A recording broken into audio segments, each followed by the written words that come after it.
नमस्कार। मैं Rajesh Lakhera, assistant professor chemistry, Taranagar.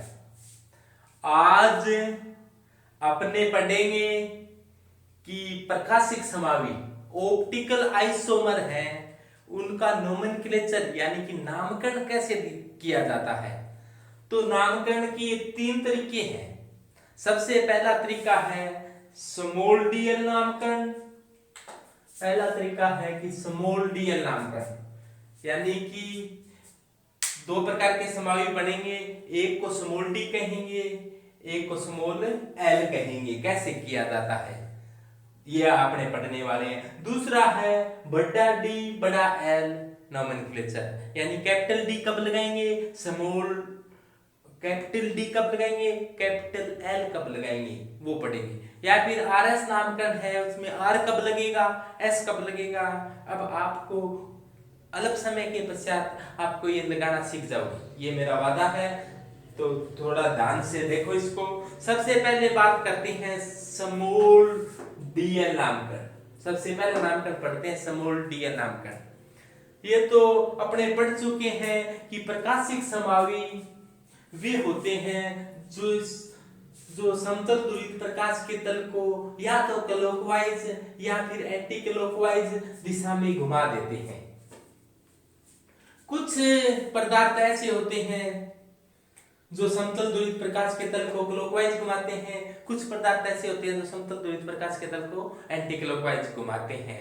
अब ये अपने प्रकाशिक समाविता ऑप्टिकल आइसोमेरिज्म में अपने विस्तार से पढ़ चुके हैं। फिर भी थोड़ा ध्यान दो कि जैसे मान लो ऐसा प्रकाश जिसके कंपन हर संभव दिशा में हो, यानी कि जिसके कंपन ऐसे भी हो रही है, ऐसे भी हो रही है, ऐसे भी, यानी कि हर संभव दिशा में कंपन हो, उसको कहा जाता है नॉन पोलर लाइट, अध्रुवित प्रकाश कहेंगे इसको। या तो ऐसे दर्शाने का तरीका होता है या फिर इस प्रकार से दर्शाने का तरीका होता है। एक कंपन की दिशा दर्शाती है, बाकी कंपनों की दिशा को डॉट के रूप में दर्शाने का तरीका होता है। ये अध्रुवित प्रकाश है, नॉन पोलराइज्ड लाइट। अध्रुवित प्रकाश को निकोल प्रिज्म या पोलराइड में से गुजारा जाता है तो अध्रुवित प्रकाश ध्रुवित प्रकाश में बदल जाता है, यानी कि उनके कंपनों की दिशा निश्चित हो जाती है।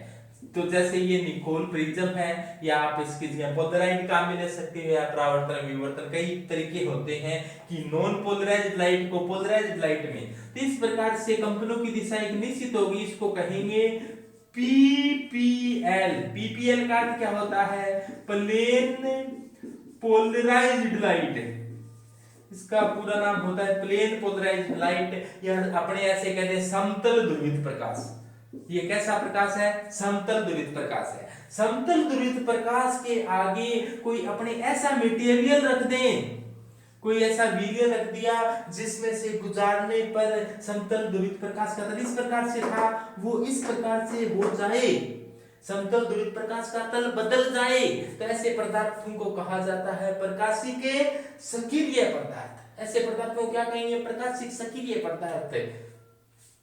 यदि ये पदार्थ समतल ध्रुवित प्रकाश के तल को क्लॉकवाइज घुमाते हैं, यानी क्लॉक का मतलब घड़ी की दिशा में घुमाते हैं, तो इस पदार्थ यदि क्लॉकवाइज घूमता है तो इस पदार्थ जो बना है उसको अपने कहेंगे डेक्स्ट्रो रोटेटरी पदार्थ।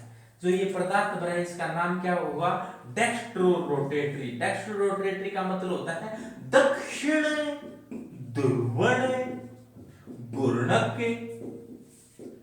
पदार्थ। इसको डेक्स्ट्रो रोटेटरी या दक्षिण ध्रुवण घूर्णक पदार्थ कहेंगे।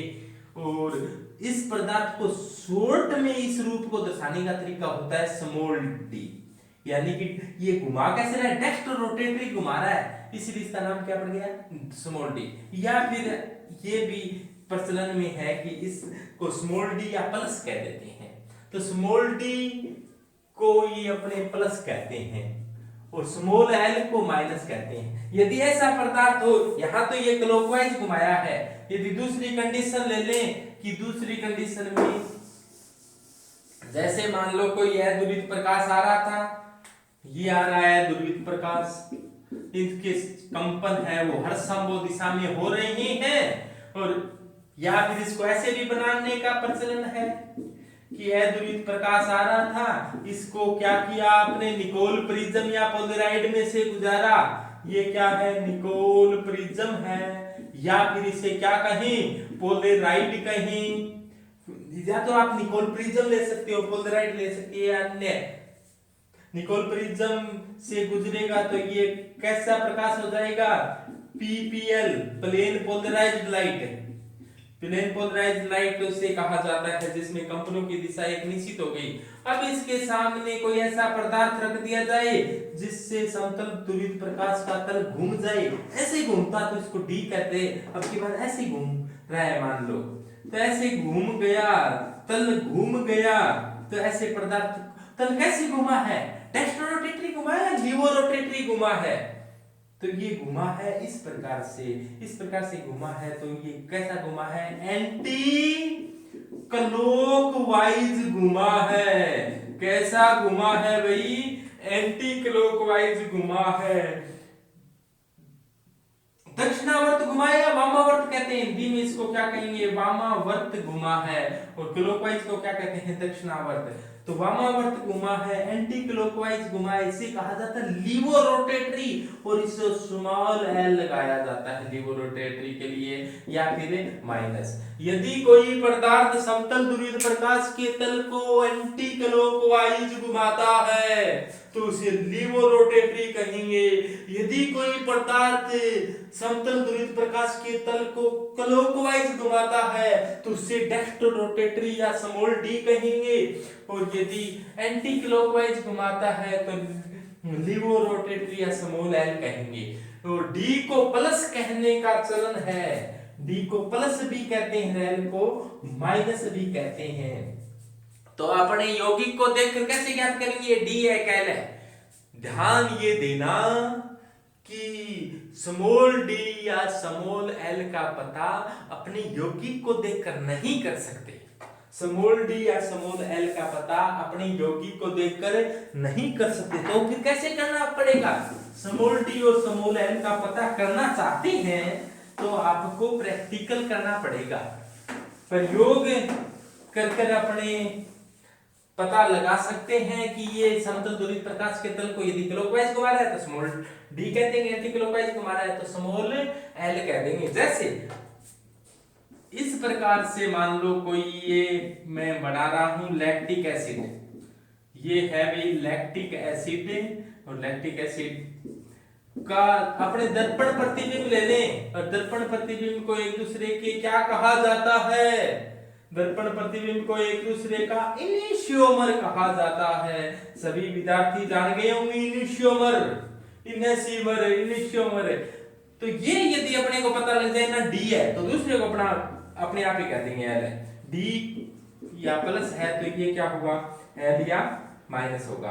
और बाई चांस है ये डी या प्लस नहीं हो, एल या माइनस हो तो उसको क्या कहेंगे, डी या प्लस। तो पर पता लगाने के लिए अपने को क्या करना पड़ेगा, प्रैक्टिकल कर देखना पड़ेगा। प्रैक्टिकल के द्वारा ही डी और स्मॉल एल का पता लग सकता है। तो ये प्रैक्टिकल द्वारा ही ज्ञात किया जा सकता है। थ्योरेटिकल थ्योरी से देखकर या कोई अणु की संरचना देखकर अपने ज्ञात नहीं कर सकते। लेकिन बड़ा टी बड़ा एल है या आर एस है, अपने को यौगिक दे दिया जाए तो यौगिक को देखकर ही अपने बता सकते हैं कि ये बड़ा टी बड़ा एल है या आर है या एस है। ये यौगिक को देखकर बताए जा सकते हैं आगे के दोनों नाम। लेकिन छोटा डी छोटा एल प्रैक्टिकल है, प्रयोग कर कर ही अपने को पता चल पाएगा। कैपिटल डी एल नामकरण, कैपिटल डी एल नामकरण सबसे सरल होता है। देखो 1 मिनट में आपकी याद हो जाएगा कि सी कंपाउंड का डीएल नामकरण किस आधार पर दिया जाता है, डी ग्लिसरेल्डिहाइड व एल ग्लिसरेल्डिहाइड के साथ तुलना कर दिया जाता है। डी ग्लिसरेल्डिहाइड या एल ग्लिसरेल्डिहाइड, तो ये छोटे से छोटा कार्बोहाइड्रेट होता है ग्लिसरेल्डिहाइड। देखो कार्बोहाइड्रेट में क्या होता है, पॉलीहाइड्रोक्सी कार्बोनिल यौगिक कार्बोहाइड्रेट कहलाते हैं। पॉलीहाइड्रोक्सी जिसमें 2 या 2 से अधिक OH हो और या फिर एल्डिहाइड हो या फिर कीटोन हो तो वो कार्बोहाइड्रेट कहलाता है। तो अब देखो एल्डिहाइड है ये और 2 OH है, तो छोटे से छोटा कार्बोहाइड्रेट है ये। अब देखो इसमें अपने को देखना है अंतिम किरेल कार्बन। अंतिम किरेल कार्बन, एक ही किरेल कार्बन है, यही अंतिम है। अंतिम किरेल कार्बन पर OH है वो लेफ्ट साइड में है। अंतिम किरेल कार्बन पर OH कौन सी साइड में है? लेफ्ट साइड में। तो लेफ्ट साइड में OH हो तो क्या लगाना है अपने को? L लगाना है। ध्यान दे, दोबारा से सुने, अंतिम किरेल कार्बन पर OH समूह यदि लेफ्ट साइड में हो तो लगाना है अपने को L, नहीं तो लगाना है D। एक ही बात ध्यान रखना, L का मतलब लेफ्ट। लेफ्ट में कौन OH समूह है? कहां? अंतिम किरेल कार्बन पर। अंतिम किरेल कार्बन पर OH समूह लेफ्ट में हो तो L, नहीं हो तो D। अब देखो अपने ग्लूकोज की बात करें, अपने डी ग्लूकोज आता है। ग्लूकोज में कितने कार्बन? 6 कार्बन। शाबाश। 1 2 3 4 5 6 कार्बन हो गए। अब इसमें 1 2 3 तीसरे नंबर कार्बन पर OH बाईं तरफ होता है। ध्यान दें, 1 2 3 तीसरे नंबर पर कार्बन पर OH बाईं तरफ होता है। शेष सभी में OH क्या होता है? दाईं तरफ होता है। और जहां OH नहीं है वहां पर H है। बहुत ही सरल काम है ग्लूकोज बनाना। तीसरे नंबर कार्बन पर OH बाईं तरफ, शेष सभी में OH दाईं तरफ है। और लास्ट में CH2OH होता है। जहां पर OH नहीं है वहां H है। ये ग्लूकोज एल्डिहाइड होता है तो एल्डिहाइड समूह आ जाएगा। अब देखो इसका अंतिम किरेल कार्बन कौन सा है? ये भी किरेल है, ये भी किरेल है, ये भी किरेल है, ये भी किरेल है। अंतिम किरेल, ये 4 किरेल है। अंतिम किरेल कार्बन ये है। ध्यान ये देना कि मुख्य क्रियात्मक समूह ऊपर हो। कई बार इसको पलट कर रख देते हैं तो अपने को वापस नियम बताएंगे कैसे पलटा जाता है। तो मुख्य क्रियात्मक समूह ऊपर होना चाहिए। तो अंतिम किरेल कार्बन ये रहा। अंतिम किरेल कार्बन पर OH लेफ्ट में होता तो L लगाते, नहीं तो अब क्या लगाएंगे? OH राइट में है तो D। OH लेफ्ट में हो, L का अर्थ लेफ्ट है। यदि OH राइट में हो तो फिर D। तो क्या रहेगा? D glucose. D glucose. आगे बढ़ने में आप में से कोई कह दे कि L ग्लूकोज कैसा होगा, बनाकर दिखाओ, तो बस बहुत ही सरल है। OH को इधर ले जाओ, बस अंतर, बाकी तो पूरा सेम होगा। और इस कार्बन पर OH इधर ले जाएं तो ये क्या हो जाएगा? L ग्लूकोज हो जाएगा। और एक बात बता दूं मैं आपको कि दुनिया में जितने भी कार्बोहाइड्रेट पाए जाते हैं वो सभी के सभी D है। प्राकृतिक रूप से पाए जाने वाले सभी कार्बोहाइड्रेट D है। आपको कोई एग्जाम में आ जाए या ध्यान में नहीं आ रहा कि D लगना है क्या लगना है, तो आप D लगा देना, क्योंकि दुनिया में जितने कार्बोहाइड्रेट है वो सभी के सभी क्या है? तो D है। L कोई है ही नहीं प्राकृतिक रूप से बना हुआ। अपने कोई जबरदस्ती लगाकर पूछे तो फिर तो आपको जाने के लिए बस अंतिम किरेल कार्बन पर OH देखो, OH लेफ्ट साइड में है तो L, राइट साइड में है तो D। बहुत ही छोटा सा नियम है। और एक बात और सुनो, दुनिया में सभी कार्बोहाइड्रेट तो D है और दुनिया में सभी एमिनो एसिड है। एमिनो एसिड, सभी एमिनो एसिड L है। यानी एमिनो एसिड के तो सदैव L लगा हुआ पाएगा और कार्बोहाइड्रेट के साथ सदैव D लगा हुआ पाएगा। या कहीं पर लिखना हो तो आप बड़ा D लगा सकते हो कि D glucose, D fructose, D mannose, D lactose, D sucrose, तो आप D आराम से लगा सकते हो। अंतिम किरेल कार्बन पर को देखना होता है D लगाने के लिए। D ग्लूकोज के बाद बात करते हैं फ्रक्टोज की। फ्रक्टोज दुनिया की सबसे मीठी शर्करा है। दुनिया की सबसे मीठी शर्करा कौन सी है? फ्रक्टोज। हाँ, मीठे पदार्थ हो सकते हैं लेकिन सबसे मीठी शर्करा है ना, वो कौन है? फ्रक्टोज। मीठे पदार्थ तो जैसे एलिडेम है, लगभग अपने चीनी से सुक्रोज से 2000 गुना मीठा होता है। लेकिन सबसे मीठी शर्करा कौन सी है? फ्रक्टोज। तो फ्रक्टोज बनाने के लिए अपने सबसे पहले ग्लूकोज बनाना सीख लो। ग्लूकोज बनाना आता है ना तो फ्रक्टोज बनाना अपने आप ही आता है। और ग्लूकोज बनाना सबसे सरल। तीसरे नंबर कार्बन 1 2 3, तीसरे नंबर कार्बन पर OH बाईं तरफ बना दिया करो। 1 2 3, तीसरे नंबर कार्बन पर OH बाईं तरफ। 1 2 3, तीसरे नंबर कार्बन पर OH बाईं तरफ। ये दोनों ग्लूकोज बना रहे हो एक बार। तीसरे नंबर कार्बन पर OH बाईं तरफ, शेष में OH किधर है? दाईं ओर। और जिधर OH नहीं है उधर फिर क्या है? H है। तीसरे नंबर कार्बन पर OH बाईं तरफ, तो इधर क्या आएगा? H। 1 2 3, तीसरे नंबर कार्बन पर OH बाईं तरफ, बाकी 1 2 3 4 5 6, तीसरे नंबर कार्बन पर OH बाईं तरफ, बाकी में OH फिर दाईं तरफ। यहाँ पर तो हाइड्रोजन आ जाएगा, OH OH H H और H। अब देखो तीसरे नंबर कार्बन पर OH बाईं तरफ है, बाकी में OH दाईं तरफ है, तो ये क्या है? ग्लूकोज है। ग्लूकोज। और ग्लूकोज कौन सा? ग्लूकोज है वो बड़ा D है या बड़ा L है? अंतिम किरेल कार्बन देखो, एक किरेल कार्बन, दो, तीसरा, चौथा, अंतिम किरेल कार्बन पर OH यदि लेफ्ट साइड में होता तो L लगाते। OH किधर है? राइट साइड में है, तो क्या है? ये D ग्लूकोज है। इसको फ्रक्टोज बनाना है, ये ग्लूकोज है। फ्रक्टोज ग्लूकोज तो होता है एल्डिहाइड, एल्डिहाइड समूह होता है, CHO को एल्डिहाइड समूह कहते हैं, और ग्लूकोज होता है एल्डिहाइड समूह। और फ्रक्टोज होता है कीटोनिक समूह। फ्रक्टोज कैसा? कीटोन है, एक प्रकार का कीटोनिक समूह है। एक नंबर कार्बन पर कभी कीटोनिक समूह नहीं बन सकता, तो क्या करें? 2 नंबर कार्बन पर कीटोनिक समूह बनाना है, यहाँ पर कीटोनिक समूह बनाना है, तो कार्बन की सांद्रता 4 ही होती है, 4 पूरी हो जाएगी यहाँ पर कीटोनिक बनते ही। तो इस हाइड्रोजन को कहेंगे वे तू हट जा, इस हाइड्रोजन को भी कहेंगे तू हट जा। तो ये 2 हाइड्रोजन है, कहां जाएंगे? फिर ये ऊपर जाएंगे, ये बन गया फ्रक्टोज।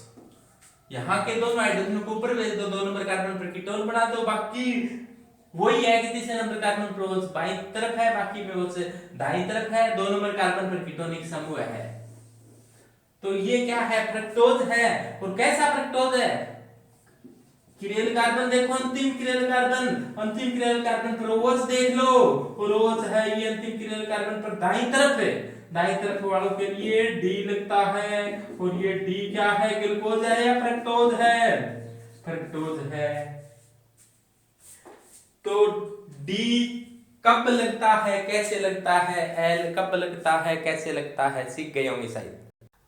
अपने सामने 2 कार्बोहाइड्रेट है, एक देखो पहचानना तो आ गया होगा, 1 2 3 4 5 6, कितने कार्बन? 6 कार्बन। 1 2 3 4 5 6। अब कई ये सोच रहे होंगे कि 10 गिनती क्यों नहीं की? 1 2 3 4 5 6, तो ये मुख्य क्रियात्मक समूह है। काउंटिंग हमेशा मैन्युफैक्चरर ग्रुप से होती है, मुख्य क्रियात्मक समूह से। अब देखो 1 2 3, तीसरे नंबर कार्बन पर OH बाईं तरफ हो और बाकी में OH दाईं तरफ हो, तो वो ग्लूकोज होता है। तो ये तो पता चला आपको, ये ग्लूकोज है। अब बात करें D ग्लूकोज है क्या ग्लूकोज है? अंतिम किरेल कार्बन देखो, ये किरेल कार्बन, ये भी किरेल, ये भी किरेल, ये भी किरेल, अंतिम किरेल, ये किरेल नहीं है, क्योंकि चारों संयोजकताएं अलग अलग समूह द्वारा पूर्ण हो, चारों की चारों वैलेंसी अलग अलग समूह द्वारा पूर्ण हो, तो उसे कहा जाता है काइरेल। तो ये अंतिम काइरेल है।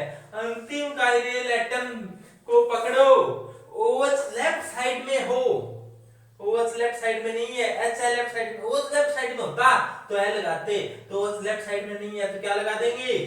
D। तो क्या लगा देंगे? OH लेफ्ट साइड में नहीं है तो क्या लगाएंगे अपने? D। और ये बता दिया सभी कार्बोहाइड्रेट D होते हैं। और इसी प्रकार से 1 2 3 4 5 अंतिम किरेल कार्बन, ये भी किरेल है, किरेल है, किरेल है, किरेल है। तो अंतिम कार्बोनिल कार्बन पर OH लेफ्ट साइड में हो तो डी एल लगाते हैं, एल का मतलब लेफ्ट है, लेकिन लेफ्ट नहीं है तो क्या लगाते हैं फिर डी, तो ये डी मेनोज। एग्जाम में कई बार क्वेश्चन पूछा जाता है डी मेनोज व डी ग्लूकोज आपस में है, क्या है, एपीमर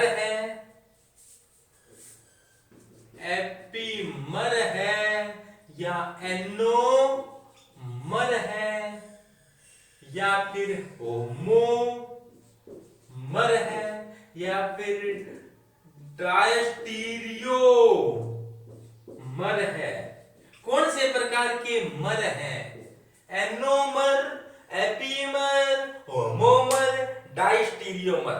थोड़ा सा समझ लो, एनोमर होते हैं वो एक नंबर कार्बन पर कोई भी समूह में डिफरेंस हो तो उसको एनोमर कहते हैं। एपीमर कहा जाता है 2 नंबर से लेकर 3 number, 4 number, 5 number, 6 number, 2 number से लेकर आगे तक हो, यानी कि 2 नंबर कार्बन पर डिफरेंस हो तो उसको कहेंगे C2 एपीमर। 3 नंबर कार्बन पर समूह में डिफरेंस, समूह में अंतर है, यानी कि लेफ्ट साइड में राइट साइड में, उसको कहेंगे C3 एपीमर। 4 नंबर कार्बन पर समूह में डिफरेंस हो तो C4 एपीमर। होमोमर एक जैसे के जैसे हो उनको कहा जाता है होमोमर, वैसा का वैसा। डायस्टीरियोमर वे होते हैं जो एक दूसरे के दर्पण प्रतिबिंब नहीं होते, वो डायस्टीरियोमर है। देख लो दर्पण प्रतिबिंब है क्या है, तो वो इनेंशियोमर है। दर्पण प्रतिबिंब होते हैं वो इनेंशियोमर होते हैं, और जो एक दूसरे के दर्पण प्रतिबिंब नहीं होते वो डायस्टीरियोमर होते हैं। अब देखो ये क्या है, अब देखो इसमें 1 नंबर पर तो एल्डिहाइड समूह जुड़ा है, 2 नंबर पर देखो इसमें H बाईं तरफ है, OH दाईं तरफ है, और इसमें देखो OH बाईं तरफ है, इसमें H बाईं तरफ है। अब देखो यहां से घुमा घुमा, यहां से घुमा घुमा ये वाला घुमा हुआ है, तो ये क्या हुआ, एक दूसरे के C2 पर दिक्कत है तो इसको कहेंगे C2 एपीमर। क्या कहेंगे, C2 एपीमर। एनोमर क्या होते हैं, अल्फा डी ग्लूकोज व बीटा डी ग्लूकोज एक दूसरे के एनोमर होते हैं। ये अपने कार्बोहाइड्रेट पढ़ेंगे तब विस्तार से आएंगे, अब ये बात आ गई तब आपको थोड़ा बता दिया कि एनोमर तो होता है 1 नंबर कार्बन पर दिक्कत हो, तो 1 नंबर कार्बन वाला बनाने के लिए इसकी चक्रीय संरचना बनानी पड़ेगी अपने को, इस प्रकार से हो जाए। मान लो ये OH इधर और यहाँ पर आ जाए H, OH लेफ्ट साइड में हो, लेफ्ट साइड में OH हो तो ऐसे ध्यान रखना, लेफ्ट साइड में OH हो तो इसको Le ऐसे याद रखना, Le ले, क्या ले बेटा, ले बेटा। आपने कोई भी सामान लाते हैं मार्केट से, कोई मटेरियल लाए तो लाते क्या कहेंगे, ले बेटा, तू ले बेटा, ले बेटा, यानी कि लेफ्ट साइड में OH हो तो क्या होता है, बीटा। तो 1 नंबर कार्बन पर यदि लेफ्ट साइड में OH है तो ये क्या है, बीटा। तो ये तो मेनोज है, इसको ग्लूकोज बनाना हो तो इसका 2-3 नंबर पर तो OH इधर होता है, 2 नंबर वाला H इधर कर दें, OH इधर कर दें, ये ग्लूकोज बन गया। और यदि इसकी चक्रीय संरचना बनाते हैं अपने, O बीच में आ गया और OH इधर, H इधर, तो ये तो OH इधर है, बाईं तरफ OH है तो लेफ्ट साइड में OH है तो ये बीटा है। अब इस OH को इधर ले आई तो ये क्या होगी, राइट साइड में OH होगी तो ये क्या होगी, अल्फा। लेफ्ट साइड में OH हो तो ले बेटा, से ध्यान रखना, लेफ्ट साइड में OH है तो बीटा, राइट साइड में OH है तो अल्फा। और अल्फा डी ग्लूकोज और बीटा डी ग्लूकोज एक दूसरे के क्या लगते हैं, एक दूसरे क्या लगते हैं, एनोमर। तो ये एक दूसरे के हैं एनोमर। कौन से मर हैं, एनोमर हैं। कौन एनोमर है, अल्फा डी ग्लूकोज व बीटा डी ग्लूकोज एनोमर होते हैं। एपीमर ग्लूकोज व मेनोज एक दूसरे के कौन से एपीमर है, C2 एपीमर। एक जैसे जैसे हो वो क्या कहलाते हैं, एक दूसरे के होमोमर। डायस्टीरियोमर क्या होते हैं, विब्रियम समायोगी। डैस्टिडियोमर भी होते हैं जो एक दूसरे के दर्पण प्रतिबिंब नहीं होते, एक दूसरे के दर्पण प्रतिबिंब नहीं होते, वो डैस्टिडियोमर होते हैं। दर्पण प्रतिबिंब होते हैं उनको क्या कहा जाता है, एनेंशियोमर कहा जाता है। तो ये क्वेश्चन हल कर देखो, मैंने तो दो चार क्वेश्चन हल करते ही आपके दिमाग में बैठ जाएगी बात। तो इसके पश्चात अपने पढ़ते हैं आर एस नामकरण। आर एस नामकरण में कि आर कैसे विन्यास हो तो आर एस लिखा जाता है, एस कैसे लिखा जाता है, वो बहुत ही सरलता से आपको एक ही फंडा बताएंगे, उसके आधार पर एक ही ट्रिक से आर एस निकालना आसान हो जाएगा। तो आर एस के लिए अपने एक छोटी सी वीडियो जारी करेंगे। तो अब अपने इस वीडियो को ज्यादा से ज्यादा सभी विद्यार्थियों तक पहुंचाओ। इस वीडियो को लाइक करो, शेयर करो, अपने चैनल को सब्सक्राइब जरूर कर लें। आपको नई नई वीडियो मिलेगी और वीडियो को आप एक बार देखने पर, एक बार देख लोगे, ईमानदारी से कोई एक बार देख लेगा तो उसके याद जरूर होगा। आप एक बार देखो तो सही, देखने के पश्चात अपने आप को स्वतः ही पता चल जाएगा। क्यों लैंग्वेज की प्रॉब्लम एक दो वीडियो देखोगे तब लग सकता है कि आपके लैंग्वेज की प्रॉब्लम, उसके पश्चात अपने आप ही आपकी सभी समस्याओं का समाधान होगा और आपकी पूर्णतः याद होना शुरू हो जाएगा। और आप हर कंपटीशन एग्जाम में, चाहे बीएससी हो, चाहे आरपीएससी हो, चाहे यूपीएससी हो, चाहे पीएमटी हो, चाहे ये नीट आईआईटी जी टाइप के एग्जाम हो, या कोई पीजी के लिए एंट्रेंस एग्जाम हो, तो उसके अंदर सभी के अंदर जो मैं मटेरियल बता रहा हूँ, सभी का बढ़िया से बढ़िया मटेरियल देने का पूरा प्रयास किया जा रहा है। तो आप इनको देखो, आपका भविष्य उज्जवल हो। इसी के साथ मैं Rajesh Lakira, assistant professor chemistry, Taranagar, Radha स्वामी।